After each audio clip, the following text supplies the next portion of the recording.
कि राक्षसों की सोच इतनी छोटी है। विभीषण, तुमने सबसे अधिक समय मेरे साथ बिताया है, परंतु फिर भी तुम मुझे समझ नहीं पाए।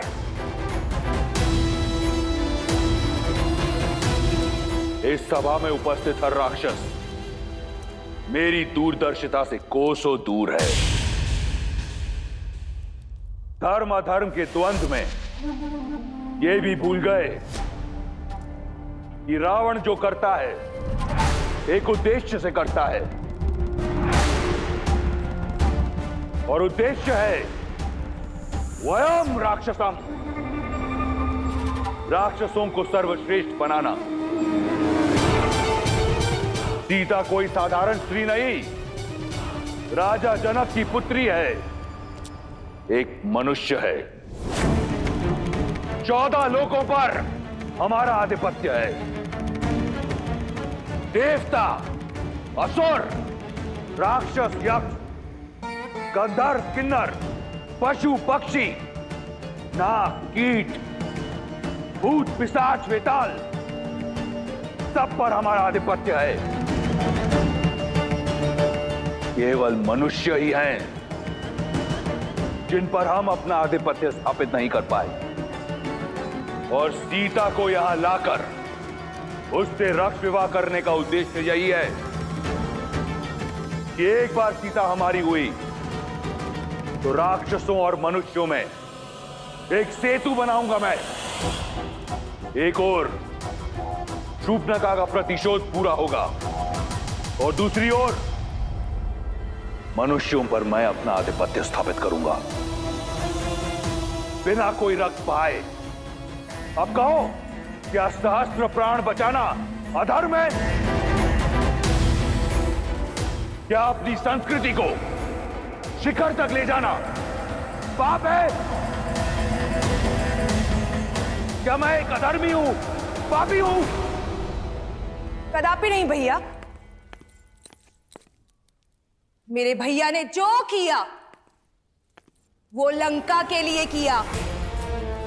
राम और लक्ष्मण ने मेरे सम्मान पर प्रहार किया और हमारे मान पर वार किया। ये दंड सीता को अवश्य मिलना चाहिए। हाँ, लंकेश ने उचित किया।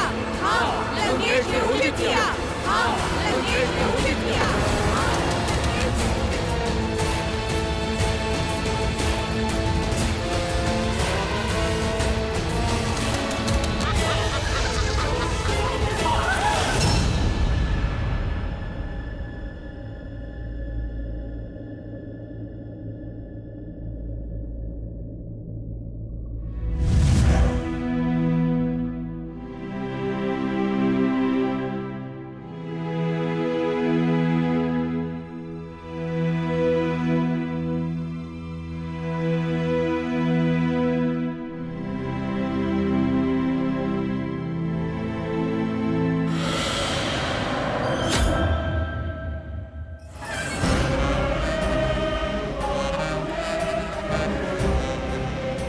डरो मत, त्रिजटा तुम्हें मारने नहीं आई है।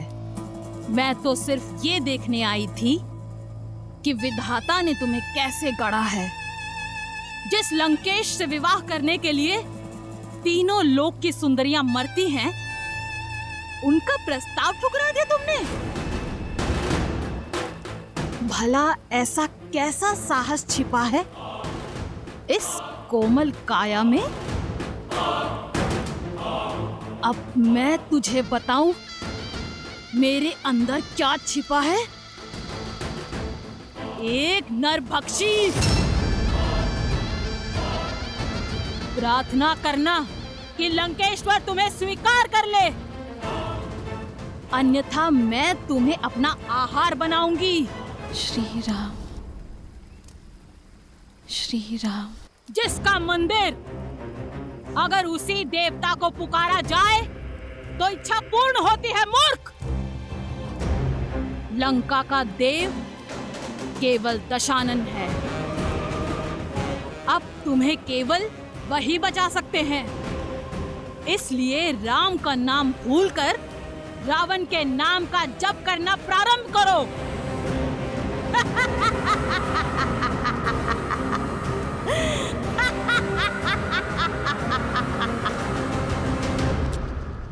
अगली बार मेरे धर्म पर प्रश्न उठाने से पूर्व जान लेना कि मेरा उद्देश्य क्या है, अन्यथा मैं भूल जाऊंगा कि तुम मेरे भाई हो।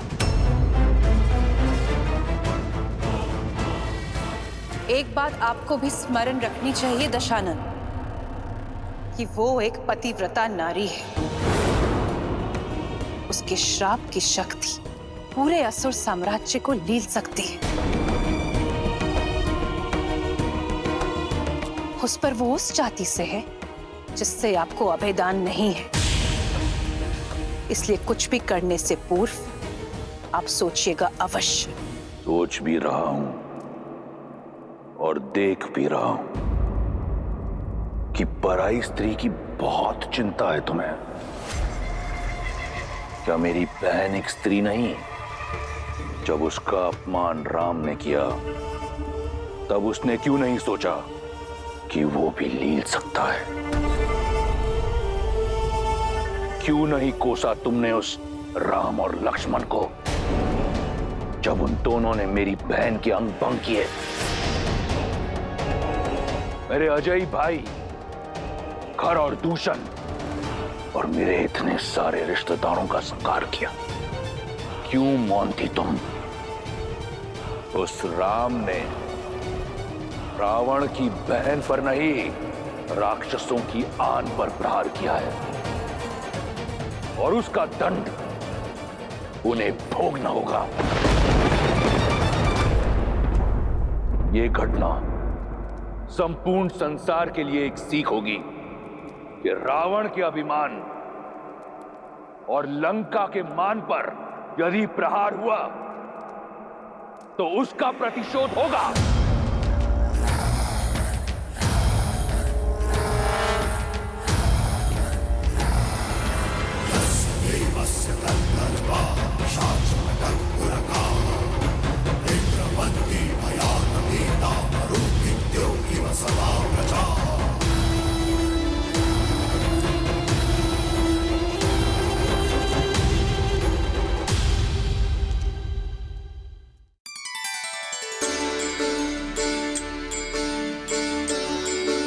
राम राम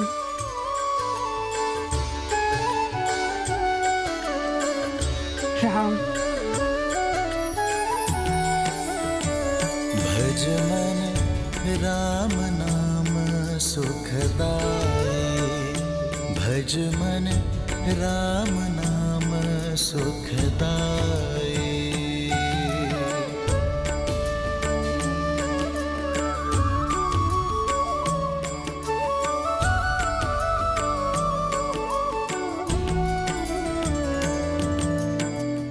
जी दर्शन से तर जाए नैया, तीही सूरत मन भाई। वो ही रघुवर की बन के मैया, चख चख बेर खबाई, चख चख बेर खबाई। भज मन राम नाम सुखदाई, भज मन राम नाम सुखदाई। राम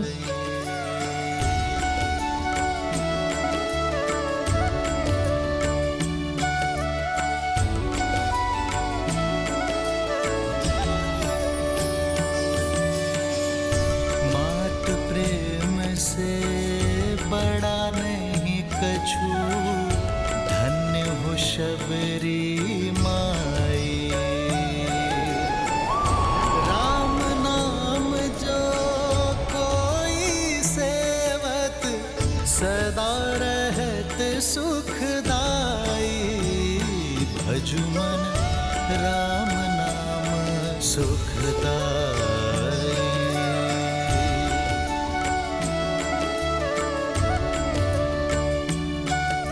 राम,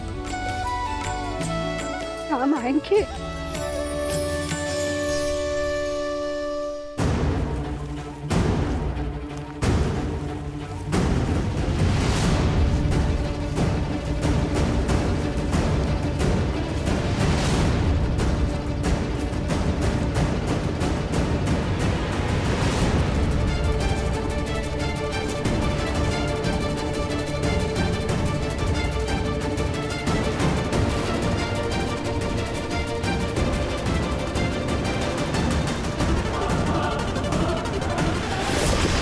लक्ष्मण,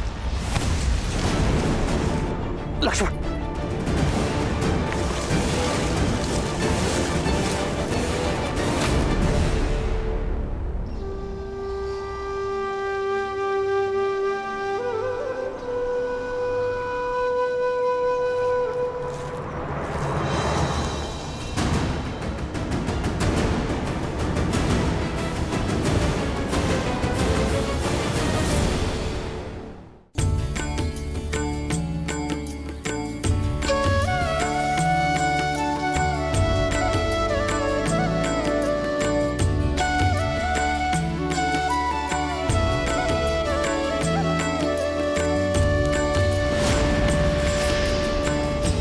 ये क्या? ये तो मैंने मेरे राम के लिए बिछाए थे। कौन है ये वनवासी जो वन मार्ग में पुष्प बिछाए बैठी है? मति भंग हो गई है इसकी। वर्षों से किसी राम की राह में पल के बिछाए प्रतीक्षा करते करते बुढ़ी हो गई है। प्रतिदिन आंगन सजाती है, पुष्प बिछाती रहती है और बुदाती रहती है किसी राम का नाम। कोई नहीं आएगा बुढ़ी माँ, अपने भगवान को याद करो और मुक्ति पालो। मेरे राम आएंगे, देखना। राम, मेरे राम आएंगे।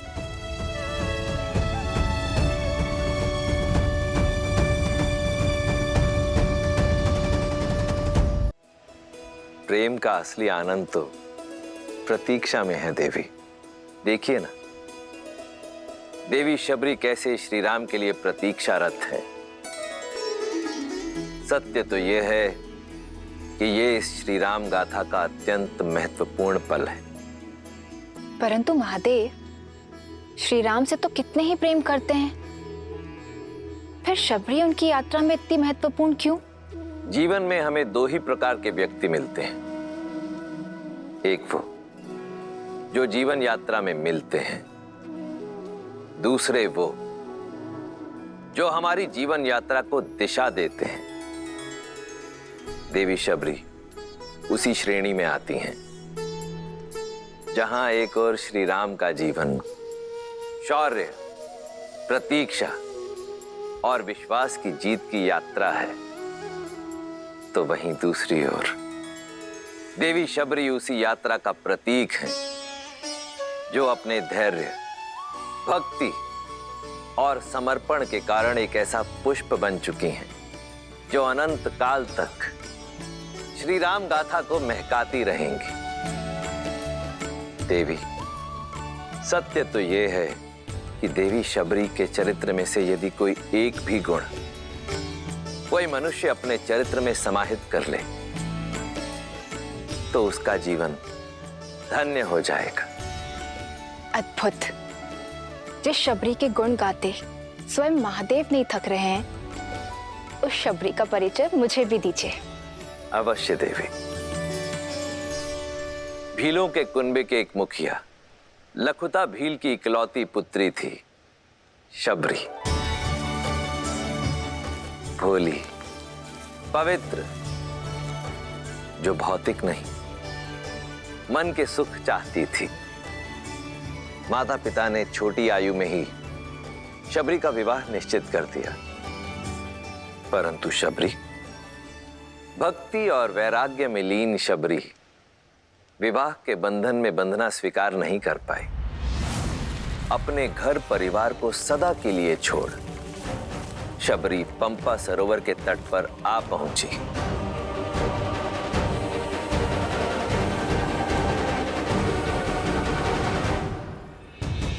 जहां नियति ने उनकी भेंट महान ऋषि मतंग से करवाई। शबरी उनका मार्गदर्शन चाहती थी।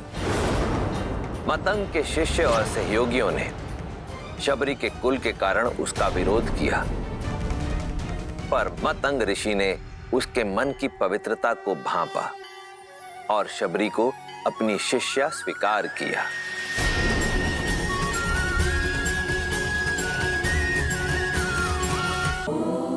फिर ऋषि मतंग के सानिध्य से आरंभ हुई शबरी की आध्यात्मिक यात्रा। परंतु हर मनुष्य को समय पूरा होने के बाद जाना पड़ता है। ऋषि मतंग के जाने का भी समय आया। इस नश्वर देह का इस संसार में समय पूरा हुआ सबरी। इंद्रदेव मुझे ब्रह्मलोक ले जाने के लिए आए हैं।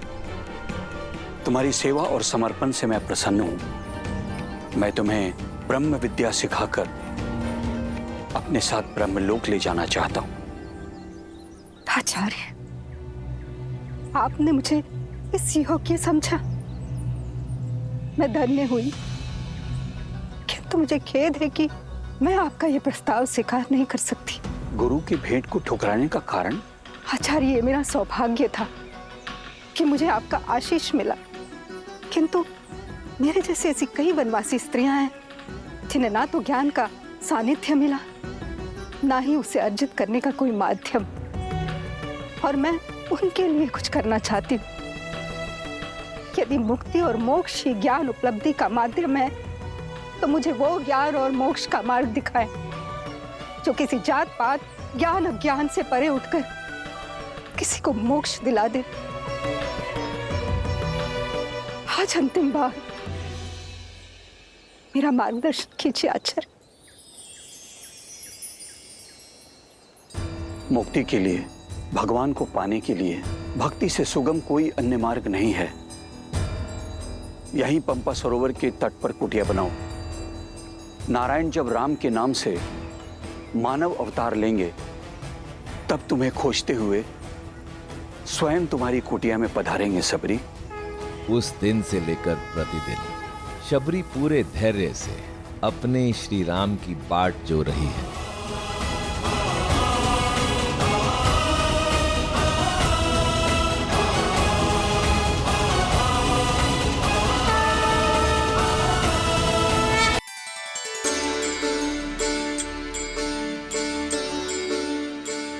शबरी पूरे धैर्य से अपने श्री राम की बाट जो रही है। हर दिन उठकर श्री राम के स्वागत की तैयारी करती है। पुष्प फल क्या कुछ नहीं बटोरती। शबरी का जीवन भक्ति की पराकाष्ठा है, प्रेम, धैर्य और समर्पण की सीख है। राम नाम सुखदाई।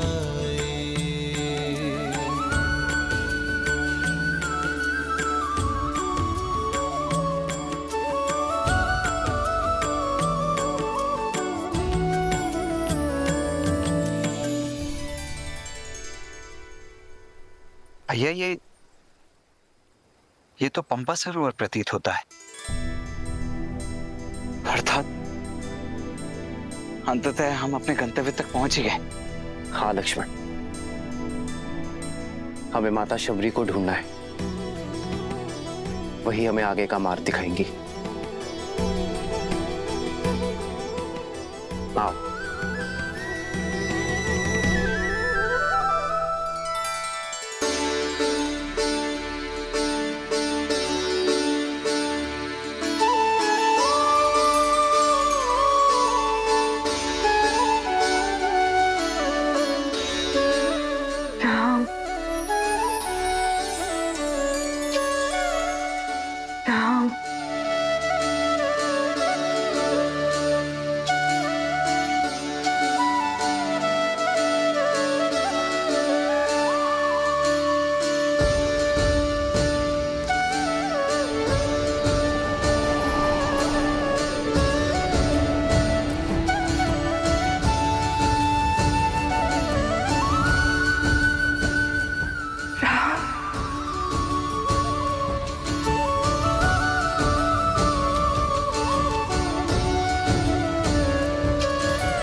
परमानंदा जय जय अविनाशी सब घटवासी व्यापक परमानंदा।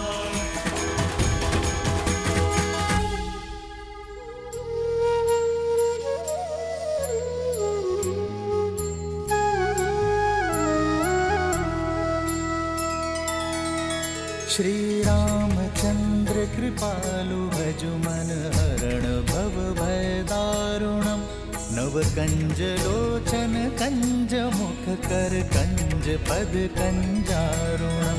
भगवान के अवतार का केवल नहीं गुणगान है, कैसे नारायण बने नर इसका पावन ज्ञान है। श्री राम श्री राम श्री राम श्री राम।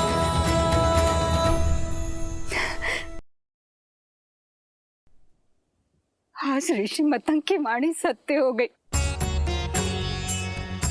मैं जानती थी आप अवश्य आएंगे मेरे जीवन का उद्धार करने के। नहीं माता,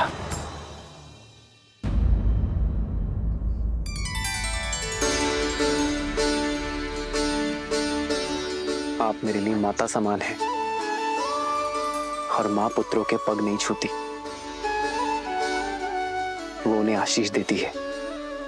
माता, आपने मुझे माता कहा। जो बरसों अपने पुत्र की प्रतीक्षा करे, जो उसके सत्कार के लिए सदैव तत्पर हो, उसे माता नहीं तो क्या कहूं माता।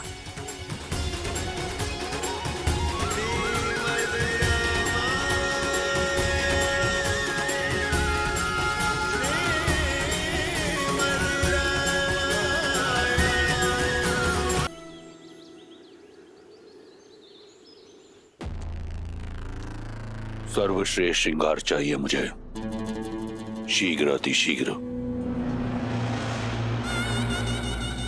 मैं सीता को अपना बनाने के लिए अति उत्सुक हूं।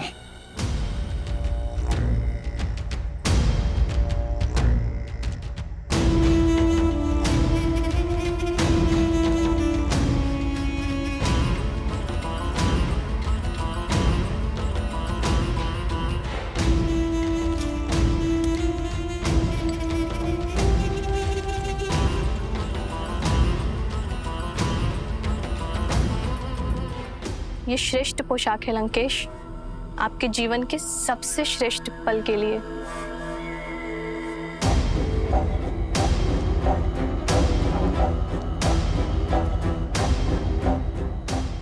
लंकेश्वर सज है अपनी बहन के प्रतिकार और अपनी परीक्षा के पुरस्कार दोनों के लिए।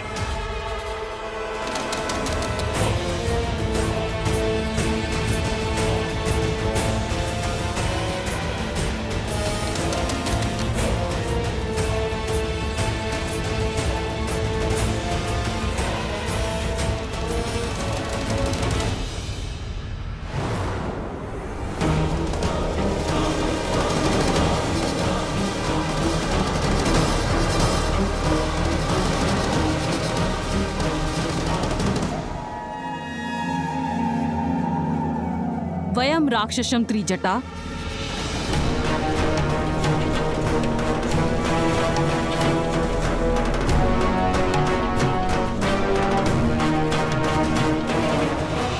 ऐसे होगी राक्षस जाति की रक्षा? मुझे तुम्हारा अभिवादन नहीं चाहिए, मुझे सीता की स्वीकृति चाहिए। मंडप सजा हुआ है, ये अभी तक सज्ज क्यों नहीं हुई है? मैंने बहुत प्रयास किया। अत्यंत हठी है ये, न भयभीत होती है और न प्रश्न का उत्तर देती है। एक चट्टान की तरह अटल है। रूपवती हो, कदाचित इसीलिए अब तक जीवित हो, अन्यथा लंकेश को प्रतीक्षा कराने का दंड मृत्यु होता है। चलो सज्ज हो जाओ। एक पतिव्रता केवल अपने पति के नाम के वस्त्र पहनती है, मेरा श्रृंगार, मेरा आभूषण, मेरे राम का प्रेम है। स्वर्ण लंका की महारानी बनने का स्वर्णिम अवसर मिल रहा है, मूर्ख। जिसे तुम स्वर्णिम अवसर कह रही हो, वो मेरे लिए दुर्भाग्य का निमंत्रण है। कह दो अपने लंकेश से, जिस सीता को वो पाना चाहते हैं वो केवल श्री राम की है। मूर्ख स्त्री, तू बातों से नहीं बल से ही मानेगी।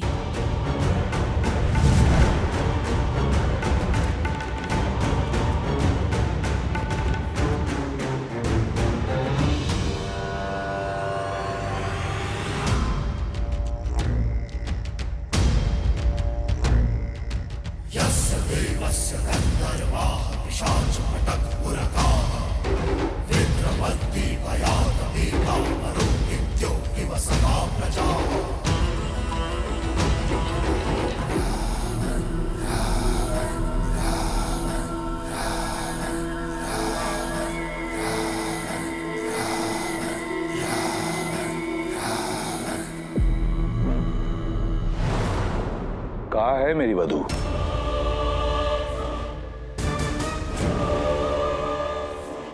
एक महामंत्री का मौन राजा और राज्य दोनों के लिए पतन का कारण होता है।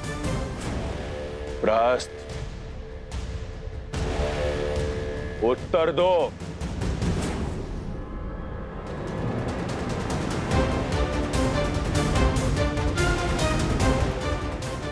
प्रहस्त, मेरे प्रतिशोध का पारितोष सीता कहां है?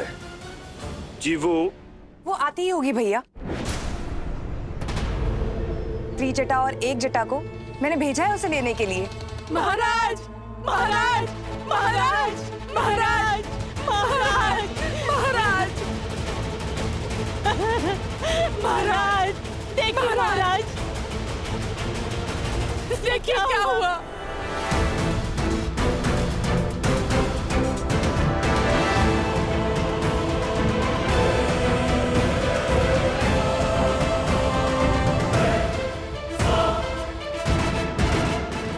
कैसे हुआ ये सब? मैं नहीं जाऊंगी। मैं केवल श्री राम की हूं। अनर्थ मत करो। दया लंकापति नहीं करेंगे। यदि विलंब हुआ तो प्रतीक्षा उन्हें क्रोध दिलाती है। शीघ्र सज्ज हो जाओ। देखो, मंडप तो तुम्हें ले जाना ही है। स्वेच्छा से चलो तो पीड़ा कम होगी, अन्यथा राक्षसों को घसीटने का अभ्यास बहुत है।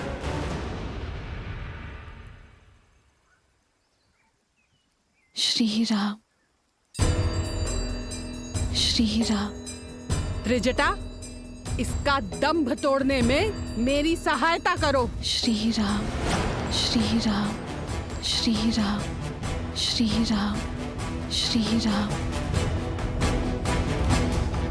श्री राम।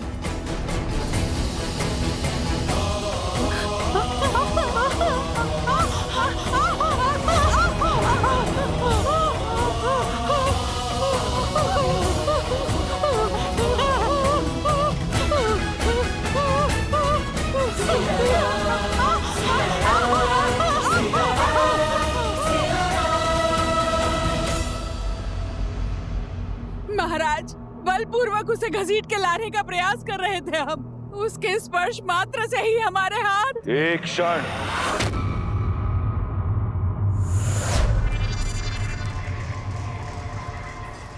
पुनः कहो, क्या किया तुमने? हम बलपूर्वक उसे घसीट के लाने का प्रयास। कौन? अपमान किया है तुमने। अपमान किया है तुमने लंका की भावी महारानी का।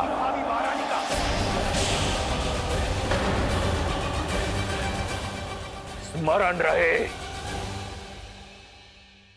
मेरा विवाह होना है उससे।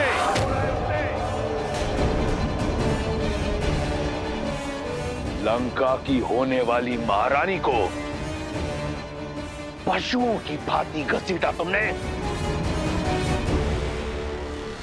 अगर ये भूल दोबारा हुई तो जीवित जला दूंगा। मैं स्वयं जाऊंगा उसे लेने।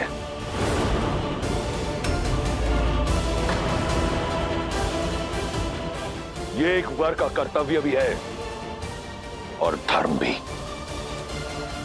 सावधान लंकेश। बुद्धिमान व्यक्ति संकटों को पहचान कर भविष्य का निर्णय लेता है। एक पतिव्रता स्त्री की पवित्रता को मत ललकारिए।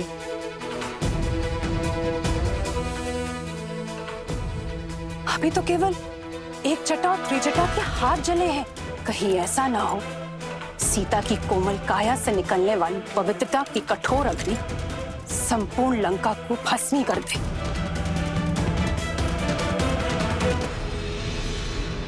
अभी भी समय है, सीता लौटा दीजिए राम को। भैया, मंदोदरी भाभी उचित कह रही, हमें श्री राम को उनकी सीता।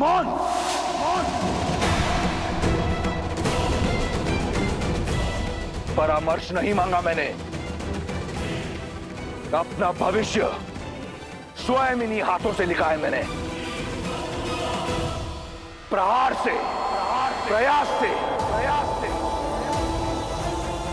आज शनि मेरा दास है। लंका का काल कोठरी में बंद है।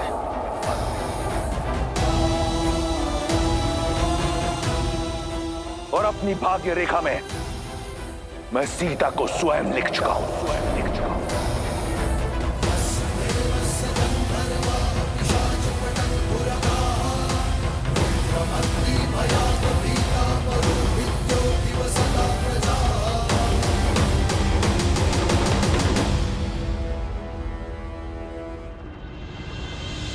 खड़े क्यों है? थक कर आए होंगे ना। चलिए अंदर आकर मेरी कुटिया में विश्राम कीजिए। मेरी प्रतीक्षा का अंधकार आपके आगमन के दीपक से मिट जाएगा। आइए। अवश्य माता। आओ लक्ष्मी।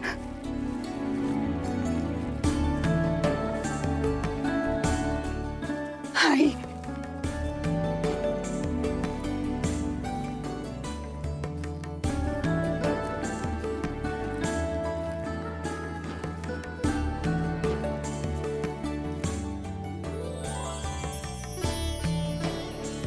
ऐसी रंगोली मैंने आज तक नहीं देखी माता।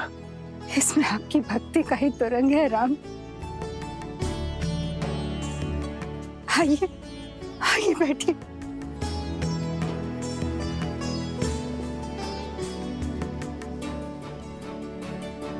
वर्षों से आपके आगमन की प्रतीक्षा करती रही। यदि सत्कार में कोई त्रुटि हो जाए तो मुझे क्षमा करें राम। माँ की ममता हर कमी पूरी कर देती है। आपको क्षमा मांगने की कोई आवश्यकता नहीं है।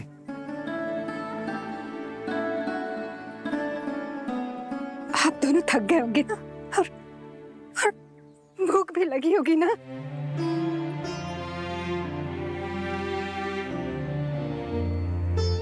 हाँ माता, भूख तो बहुत लगी है। कुछ खिलाइए ना। मैं अभी लाई राम, अभी लाई।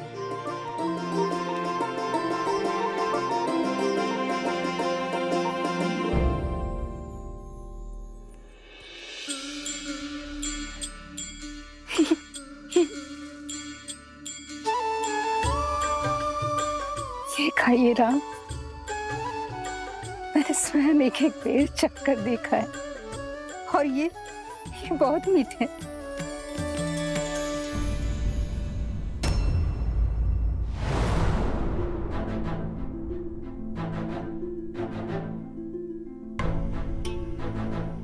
अतिथि को झूठे भेर खिलाएंगी आप?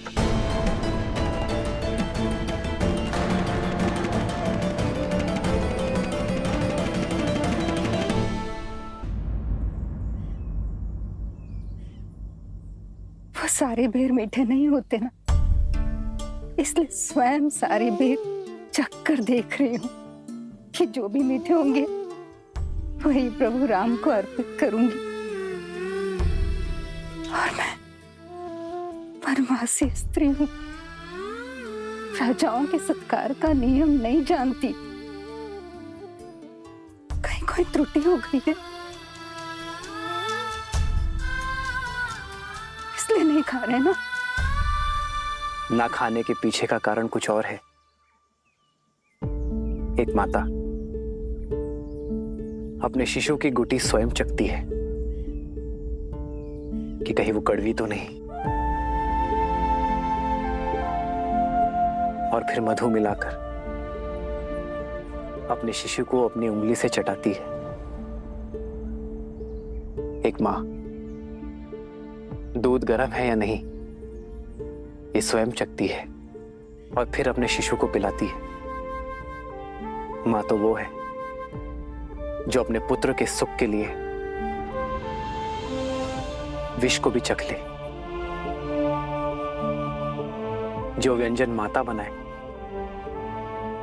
पुत्र को उसे मां के हाथों से खाने में ही आनंद आता है। आपके हाथों से बेर और मीठे लगेंगे माता। मेरे हाथ से खाओगे राम? मेरे हाथ से? क्यों नहीं माता। आज आपको देखकर बरसों बाद ऐसा लगा जैसे मेरी तीनों माताएं मिल गई मुझे। माता,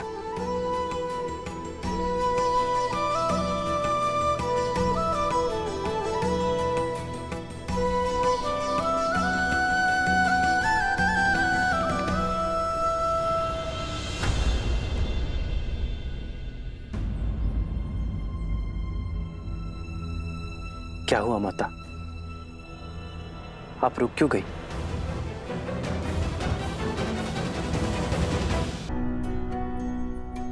मैं एक साधारण सी वनवासी स्त्री हूँ और आप अयोध्या के राजकुमार। मैं आपको ये बेर कैसे खिला सकती हूँ? गुरुदेव मदन के आश्रम में मुझे ज्ञान तो मिला, किंतु अपने कुल के कारण स्वीकृति, और इसीलिए मुझे ऋषिमुख पर्वत छोड़ यहाँ आना पड़ा, एकाकी जीवन बिताना पड़ा। यदि आपको छुआ तो आप कहीं मलिन न हो जाए। एक माता तो अपने शिशु को काजल का टीका लगाती है, लोगों की मलिन दृष्टि से बचाने के लिए। भला उस माता के छूने से पुत्र मलिन कैसे होगा? प्रेम तो पारस है जो मलिन को भी पवित्र बना दे। फिर यह महत्वपूर्ण नहीं कि कौन किस रूप में, किस घर में, किस कुल में जन्मा है। महत्व तो कर्मों का है माता। तो अपने ही पुत्र को अपने हाथों से खिलाने में कैसी झिझक माता? खिलाइए ना।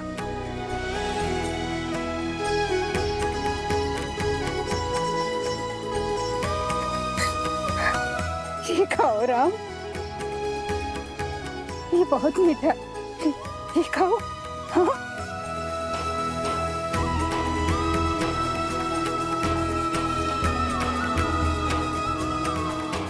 सच में माता, ये तो अमृत सा मीठा है।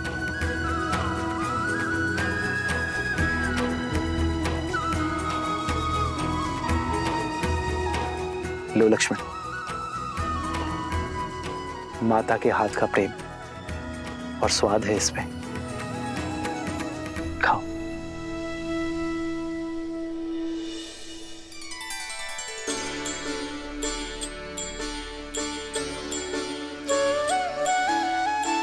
वही रघुवर की बन के मैया, वही रघुवर की बन के मैया, चख चख बेर खबाई, चख चख बेर खबाई।